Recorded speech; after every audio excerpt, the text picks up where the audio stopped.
Di antara pagar yang baik untuk ada di rumah. Ini ambil ni, ini baik ni.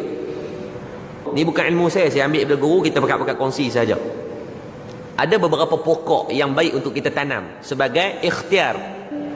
Benda-benda yang makhluk-makhluk jin, iblis apa semua dia tak suka benda tu ada di rumah. Di antaranya yang pertama pokok durian Belanda.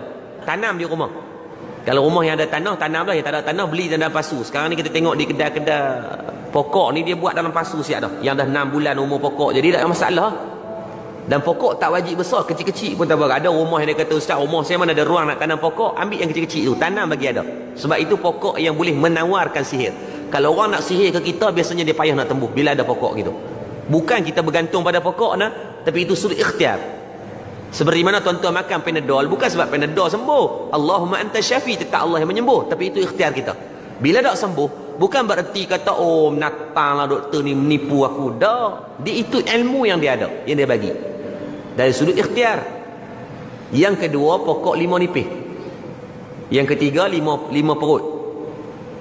Yang keempat, pokok bidara. Pokok bidara memang Nabi sebut dalam hadis. Pokok bidara biasa orang buat bagi mandi mayat. Daun itu buat. Dan daun bidara ni juga sebaiknya kepada golongan muslimat. Kalau datang haid, sebab waktu datang haid dan nifas di antara waktu yang uzur syar'i disebut dalam istilah fiqh ni, tubuh badan jadi lemah. Bila tubuh badan lemah, biasanya gangguan ni mudah masuk, dia mudah menyerang. Jadi di antara ikhtiar sebagai satu pagar yang baik, bila mandi guna daun bidara tadi. Lepas tu saya kata tanam